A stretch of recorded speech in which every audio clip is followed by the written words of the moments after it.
सप्तत्रिंशः सर्गः। सीता का हनुमान जी से श्री राम को शीघ्र बुलाने का आग्रह, हनुमान जी का सीता से अपने साथ चलने का अनुरोध तथा सीता का अस्वीकार करना।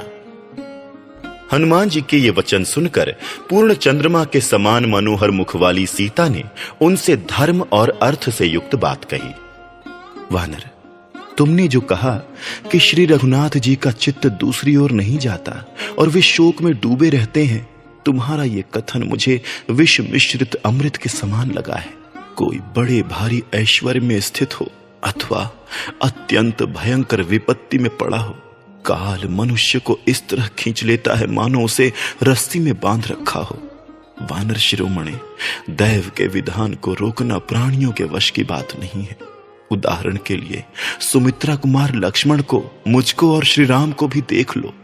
हम लोग किस तरह वियोग दुख से मोहित हो रहे हैं। समुद्र में नौका के नष्ट हो जाने पर अपने हाथों से तैरने वाले पराक्रमी पुरुष की भांति श्री रघुनाथ जी कैसे इस शोक सागर से पार होंगे। राक्षसों का वध, रावण का संहार और लंकापुरी का विध्वंस करके मेरे पतिदेव मुझे कब देखेंगे? तुम उनसे जाकर कहना वे शीघ्रता करें। ये वर्ष जब तक पूरा नहीं हो जाता तभी तक मेरा जीवन शेष है। वानर, ये 10वां महीना चल रहा है। अब वर्ष पूरा होने में 2 ही मास शेष हैं। निर्दयी रावण ने मेरे जीवन के लिए जो अवधि निश्चित की है उसमें इतना ही समय बाकी रह गया है। रावण के भाई विभीषण ने मुझे लौटा देने के लिए उससे यत्न पूर्वक बड़ी अनुनय विनय की थी, किंतु वो उनकी बात नहीं मानता है। मेरा लौटाया जाना रावण को अच्छा नहीं लगता, क्योंकि वो काल के अधीन हो रहा है और युद्ध में मौत उसे ढूंढ रही है। कपे, विभीषण की ज्येष्ठ पुत्री का नाम कला है। उसकी माता ने स्वयं उसे मेरे पास भेजा था। उसी ने ये सारी बातें मुझसे कही हैं। अविंध्य नाम का एक श्रेष्ठ राक्षस है जो बड़ा ही बुद्धिमान, विद्वान, धीर, सुशील, वृद्ध तथा रावण का सम्मान पात्र है। उसने रावण को यह बताकर कि श्री राम के हाथ से राक्षसों के विनाश का अवसर आ पहुंचा है, मुझे लौटा देने के लिए प्रेरित किया था, किंतु वो दुष्ट आत्मा उसके हितकारी वचनों को भी नहीं सुनता है। कपिश्रेष्ठ, मुझे तो ये आशा हो रही है कि मेरे पतिदेव मुझसे शीघ्र ही आ मिलेंगे, क्योंकि मेरी अंतरात्मा शुद्ध है और श्री रघुनाथ जी में बहुत से गुण हैं। वानर, श्री रामचंद्र जी में उत्साह, पुरुषार्थ, बल, दयालुता, कृतज्ञता, पराक्रम और प्रभाव आदि सभी गुण विद्यमान हैं। जिन्होंने जनस्थान में अपने भाई की सहायता लिए बिना ही 14,000 राक्षसों का संहार कर डाला, उनसे कौन शत्रु भयभीत ना होगा। श्री रामचंद्र जी पुरुषों में श्रेष्ठ हैं। वे संकटों से तोले या विचलित किए जाएं, ये सर्वथा असंभव है। जैसे पुलोम कन्या शची इंद्र के प्रभाव को जानती हैं, उसी तरह मैं श्री रघुनाथ जी की शक्ति, सामर्थ्य को अच्छी तरह जानती हूं। कपिवर, शूरवीर भगवान श्री राम सूर्य के समान हैं। उनके बाण समूह ही उनकी किरणें हैं। वे उनके द्वारा शत्रु भूत राक्षस रूपी जल को शीघ्र ही सोख लेंगे। इतना कहते कहते सीता के मुख पर आंसुओं की धारा बह चली। वे श्री रामचंद्र जी के लिए शोक से पीड़ित हो रही थी। उस समय कपिवर हनुमान जी ने उनसे कहा, देवी, आप धैर्य धारण करें।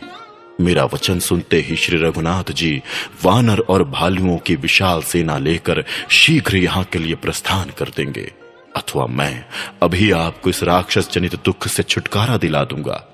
सती साध्वी देवी, आप मेरी पीठ पर बैठ जाइए।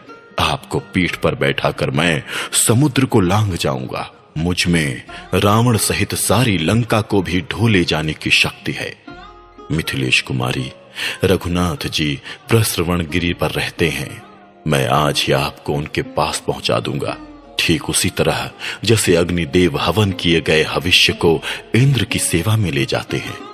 विदेह नंदिनी, दैत्यों के वध के लिए उत्साह रखने वाले भगवान विष्णु की भांति राक्षसों के संहार के लिए सचेष्ट हुए श्री राम और लक्ष्मण का आप आज ही दर्शन करेंगी। आपके दर्शन का उत्साह मन में लिए महाबली श्री राम पर्वत शिखर पर अपने आश्रम में उसी प्रकार बैठे हैं जैसे देवराज इंद्र गजराज ऐरावत की पीठ पर विराजमान होते हैं।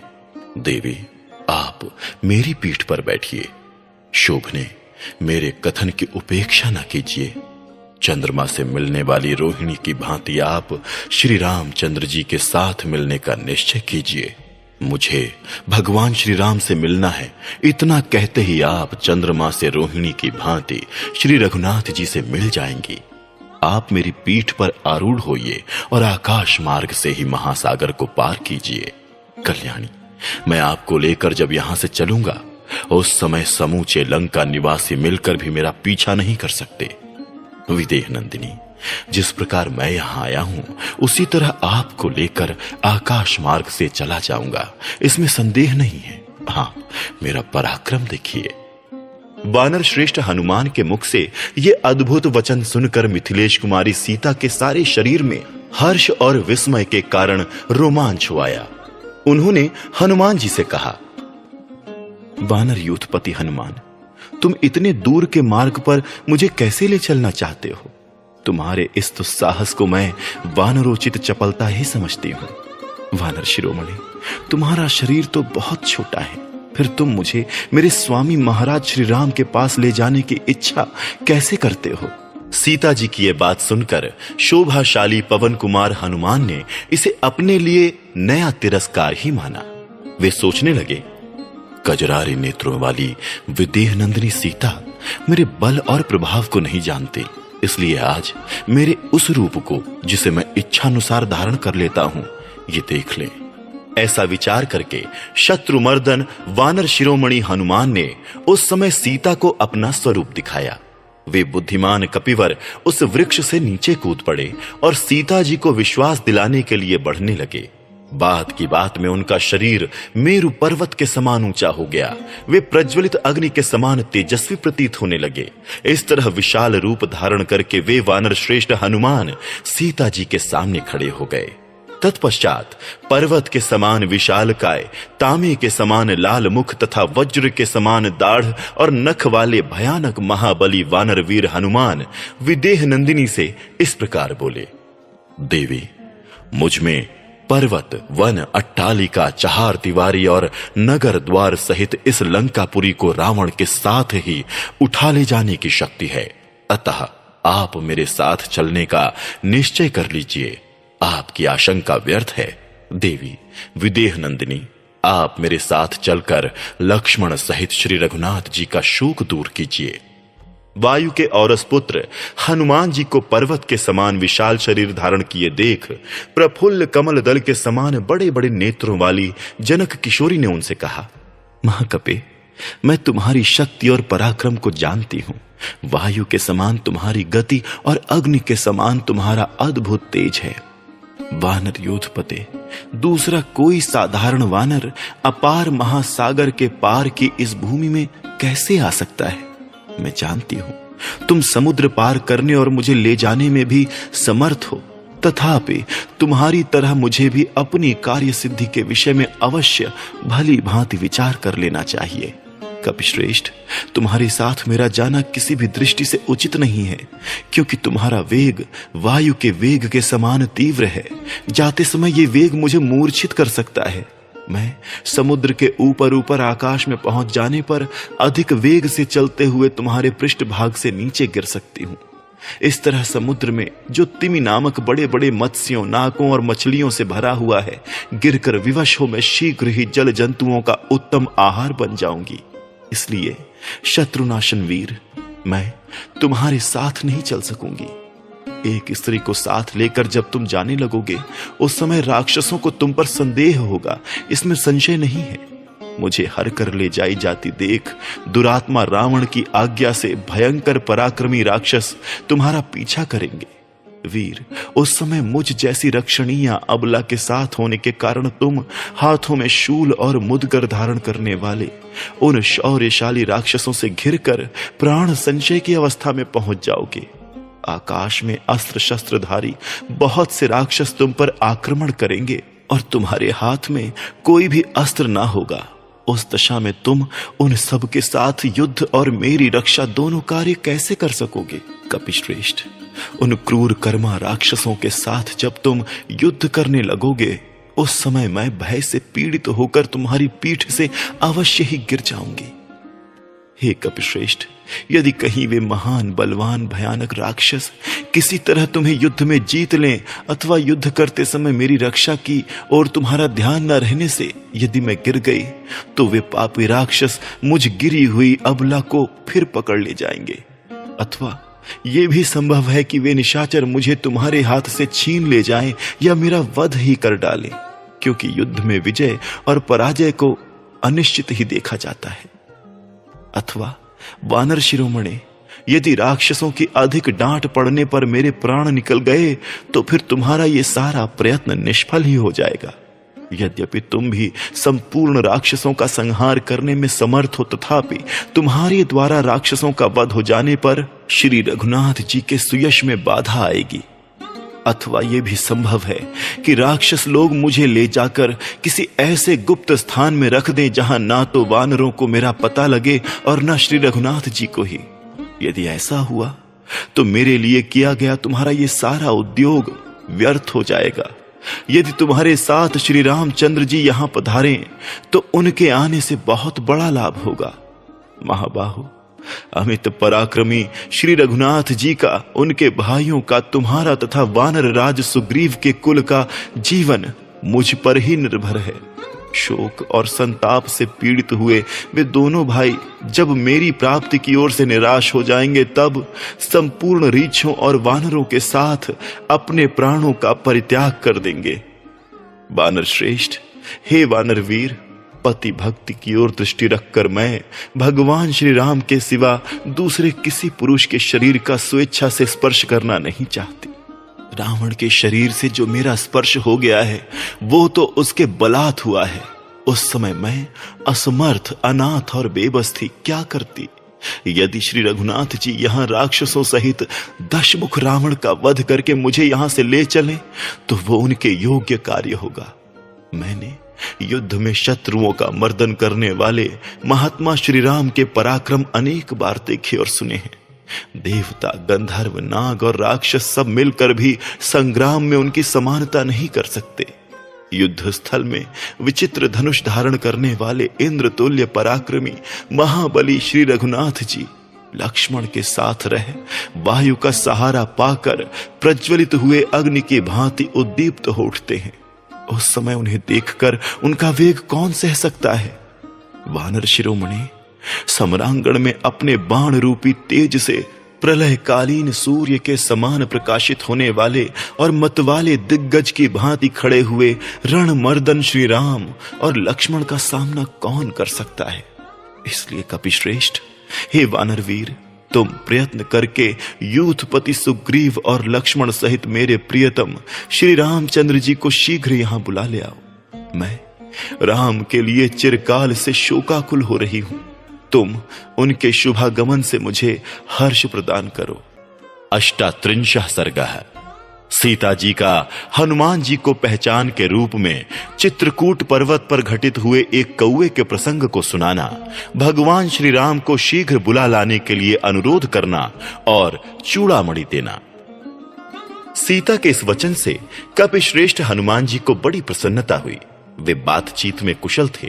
उन्होंने वो बातें सुनकर सीता से कहा, देवी, आपका कहना बिल्कुल ठीक और युक्ति संगत है। शुभ दर्शने, आपकी ये बात नारी स्वभाव के तथा पतिव्रताओं की विनयशीलता के अनुरूप है। इसमें संदेह नहीं कि आप अबला होने के कारण मेरी पीठ पर बैठकर 100 योजन विस्तृत समुद्र के पार जाने में समर्थ नहीं हैं। जनक नंदिनी, आपने जो दूसरा कारण बताते हुए कहा है कि मेरे लिए श्री रामचंद्र जी के सिवा दूसरे किसी पुरुष का स्वेच्छा पूर्वक स्पर्श करना उचित नहीं है, ये आपके ही योग्य है। देवी, महात्मा श्री राम की धर्म पत्नी के मुख से ऐसी बात निकल सकती है? आपको छोड़कर दूसरी कौन स्त्री ऐसा वचन कह सकती है? देवी, मेरे सामने आपने जो जो पवित्र चेष्टाएं की और जैसी जैसी उत्तम बातें कही हैं, वे सब पूर्ण रूप से श्री रामचंद्र जी मुझसे सुनेंगे। देवी, मैंने जो आपको अपने साथ ले जाने का आग्रह किया उसके बहुत से कारण हैं।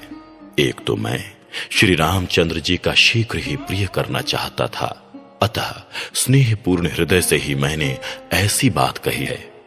दूसरा कारण यह है कि लंका में प्रवेश करना सबके लिए अत्यंत कठिन है।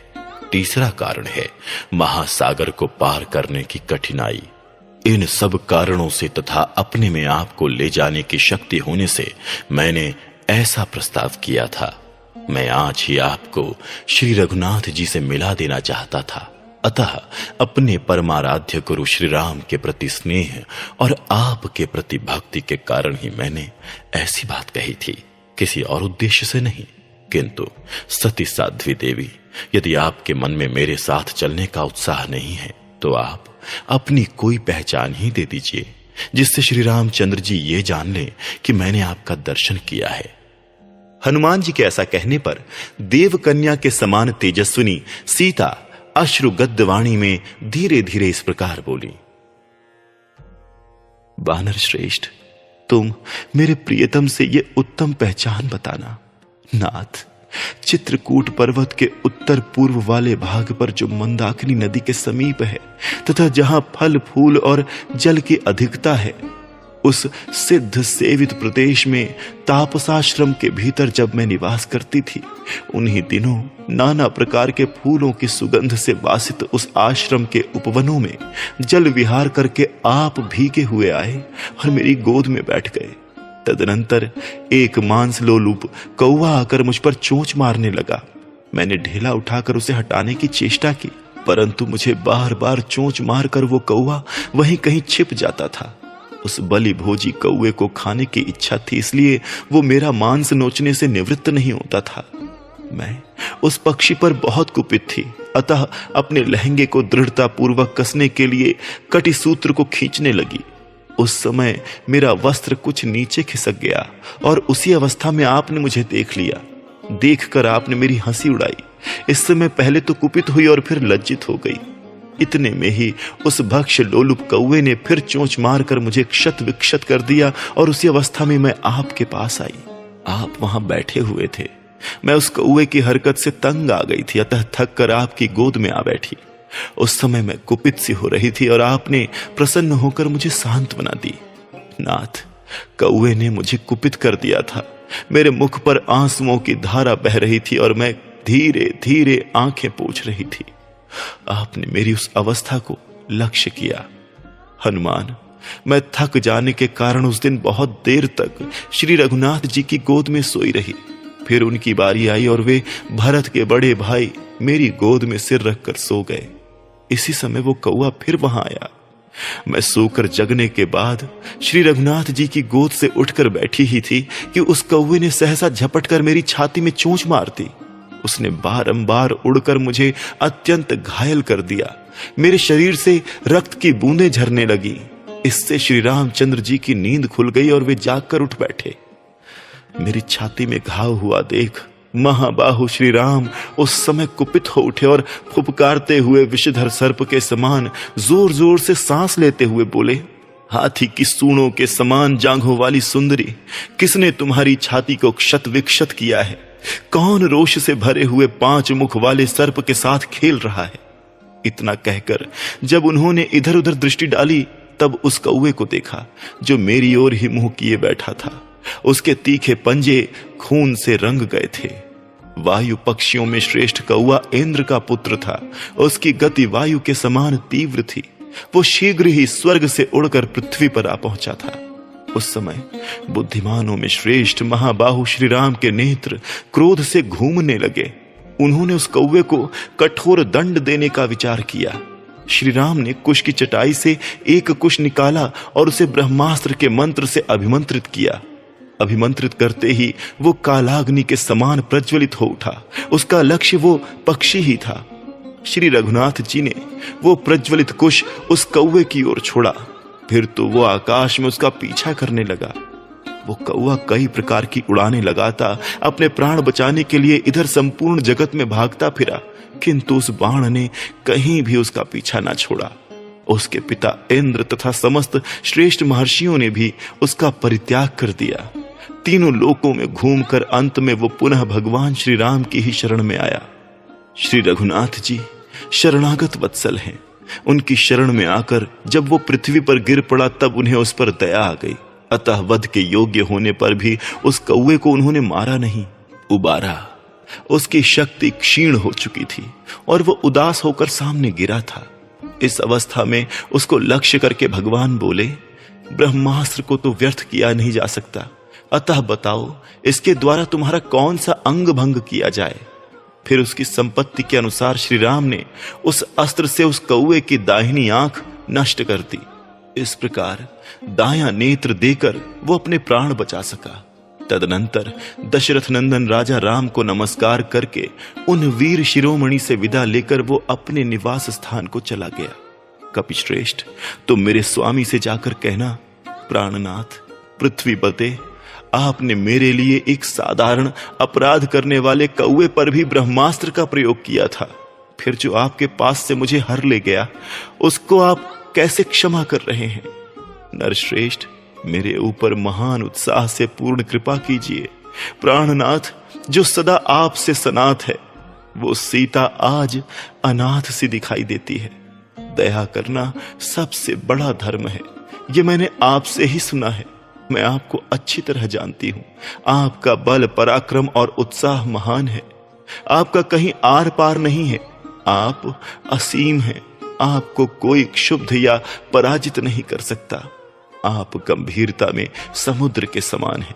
समुद्र पर्यंत सारी पृथ्वी के स्वामी हैं तथा इंद्र के समान तेजस्वी हैं। मैं आपके प्रभाव को जानती हूं। रघुनंदन, इस प्रकार अस्त्र वेत्ताओं में श्रेष्ठ, बलवान और शक्तिशाली होते हुए भी आप राक्षसों पर अपने अस्त्रों का प्रयोग क्यों नहीं करते हैं? पवन कुमार, नाग, गंधर्व, देवता और मरुदगण कोई भी समरांगण में श्री रामचंद्र जी का वेग नहीं सह सकते। उन परम पराक्रमी श्री राम के हृदय में यदि मेरे लिए कुछ व्याकुलता है तो वे अपने तीखे सायकों से इन राक्षसों का संहार क्यों नहीं कर डालते? अथवा शत्रुओं को संताप देने वाले महाबली वीर लक्ष्मण ही अपने बड़े भाई की आज्ञा लेकर मेरा उद्धार क्यों नहीं करते हैं? वे दोनों पुरुष सिंह वायु तथा इंद्र के समान तेजस्वी हैं। यदि वे देवताओं के लिए भी दुर्जय हैं तो किस लिए मेरी उपेक्षा करते हैं? निसंदेह मेरा ही कोई महान पाप उदित हुआ है, जिससे वे दोनों शत्रु संतापी वीर मेरा उद्धार करने में समर्थ होते हुए भी मुझ पर कृपा दृष्टि नहीं कर रहे हैं।